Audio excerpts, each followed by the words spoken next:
Hello everyone, today I'm going to go over the Unifying Algorithm and then I'm going to explain it by going through some examples and then I will show you the Python implementation. I will first show you a Python implementation which implemented in a naive way and then I will show you an optimized implementation. So first, let's try to understand what is Unifying Algorithm. Find simply means that you return the parent of the subset that an element belongs to. And union means you combine two subsets by pointing their parents. So what does that really mean? So let's try to go through it through an example. So we have an input array. It contains 5 elements, A, B, C, D, E. Okay, now we are trying to establish and create a parent array to keep track of the parent of each element in this array. Let's say we initialize our parent so that now each element's parent is itself. So in that case, we utilize the parent to keep track of the index of the parent. So let's say, for example, for element A, its index right now is 0. And then we started by pointing A to itself. So which means A's parent is A right now. So in that case, the index for A's parent is 0 as well.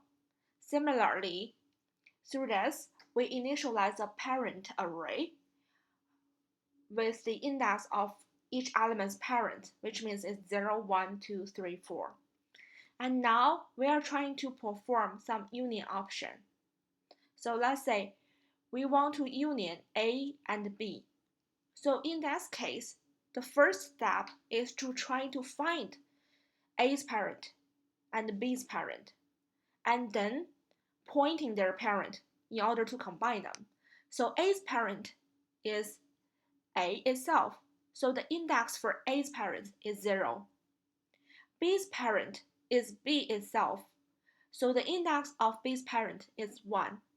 So in that case, by pointing parent, so now let's say we just choose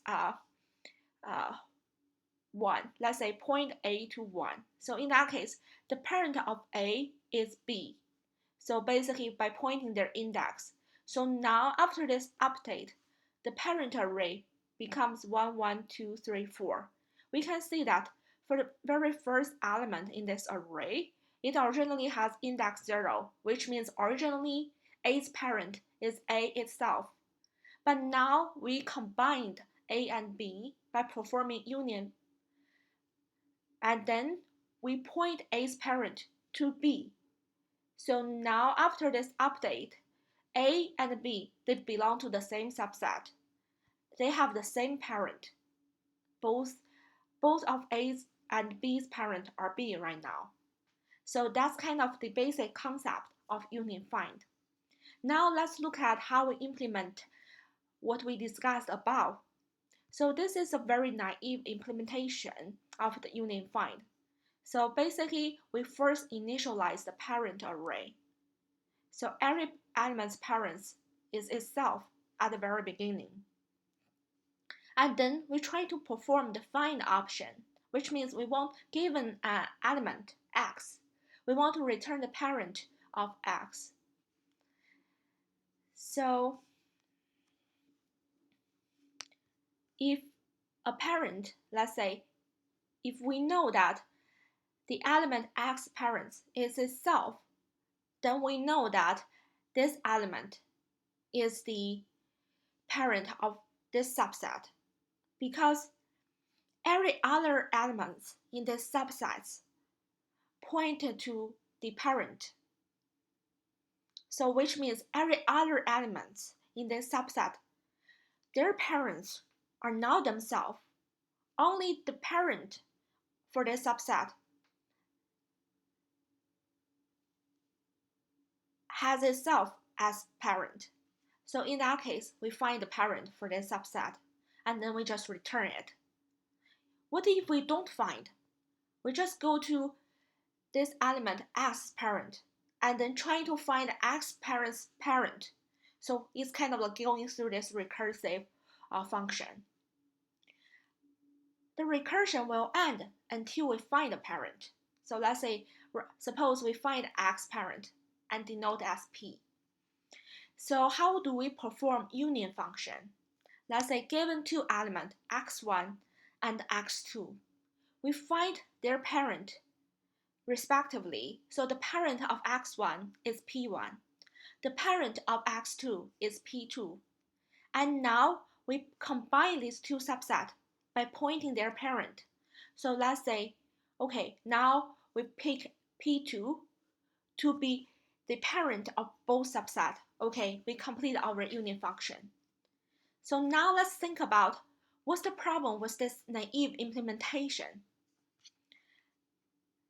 So the time complexity could become linear in the worst case scenario for this implementation. Let's say, for example, going back to our original example where we had 5 elements, A, B, C, D, E. Let's say we union A, B, and then we assign B as the parent of the subset. And then let's say we perform some similar operations, and then in the end, we could get a chain. Let's say A's parent is B, B's parent is C, C's parent is D, and D's parent is E. And now we are trying to union a new node. Let's say we have a new element. We are trying to union A and F. So how should we do that? We first have to find A's parent. So then we have to go through this chain to recursively find A's parent. Now it's just A go to B, B go to C, C go to D, D go to E.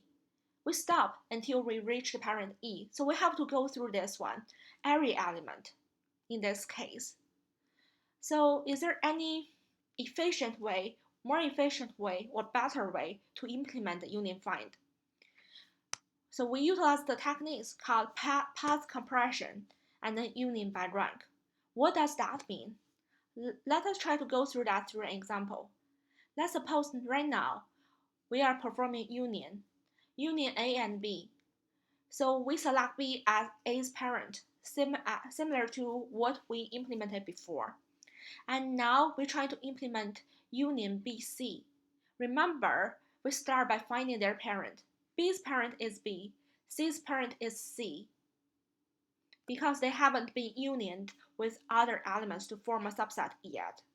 So now their parents are just themselves.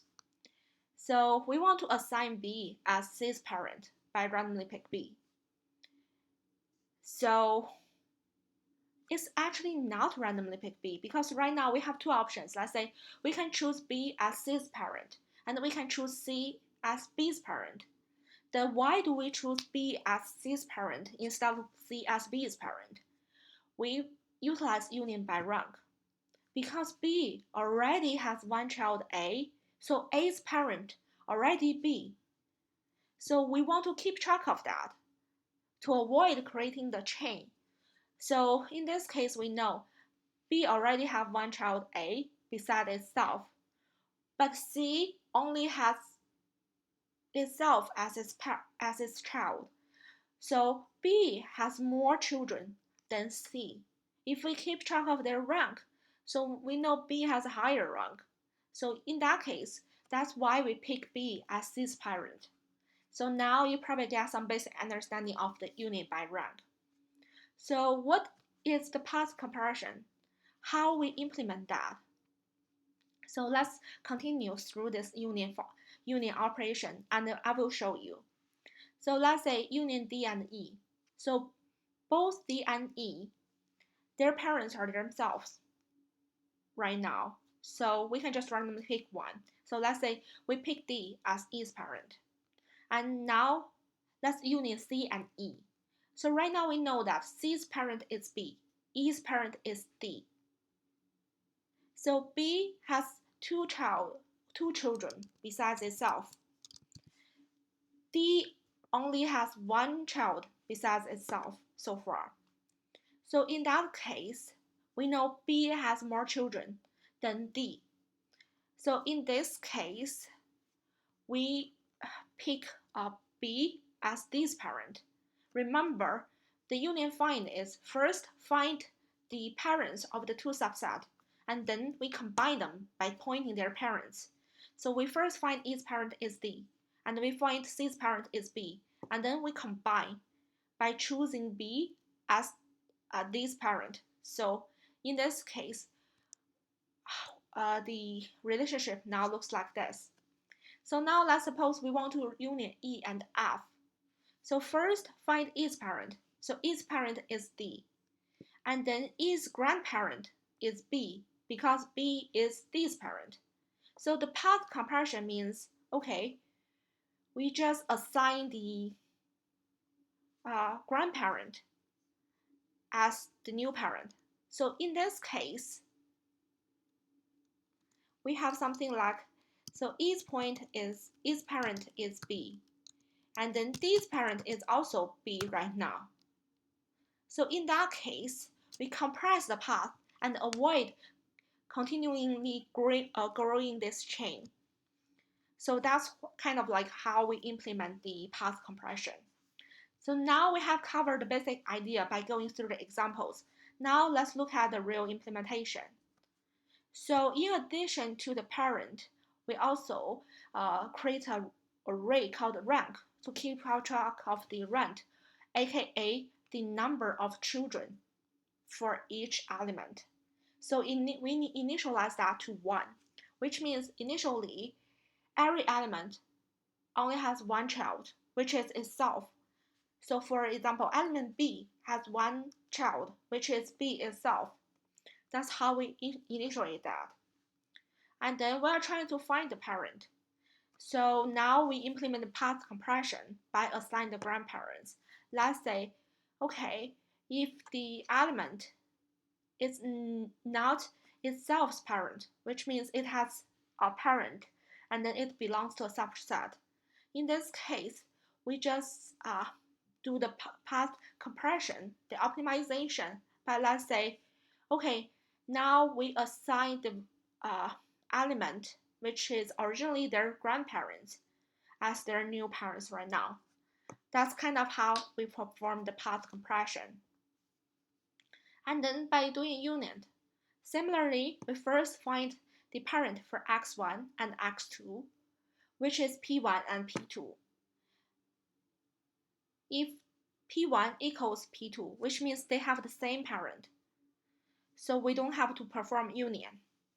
We can just try to return 0 if we want to keep track of the number of union that's actually performed. So, but you do not have to do that. All you need to remember is that if they have same parent, they already been union before. So we don't have to perform union right now. Now, if they have different parents, let's say P1 is not equal to P2, we check their rank. So let's say if P1's rank is greater than P2's rank, it indicates P1 has already become other elements' parents previously. And then also P1 has more parents. P1 has more children compared to P2. So in this case, we want to put P1, assign P1 as a new parent of the combined subsets. So that's kind of very simple operation. We just compare their rank. Let's say if the rank of P1 is greater than the rank of P2, we assign P1 as the parent of the new subsets, and then we increase the rank of P1. Basically, we update the number of children that P1 has, because after combining the new subset, so it got all the elements in the other subset as well. So that's why we update the rank.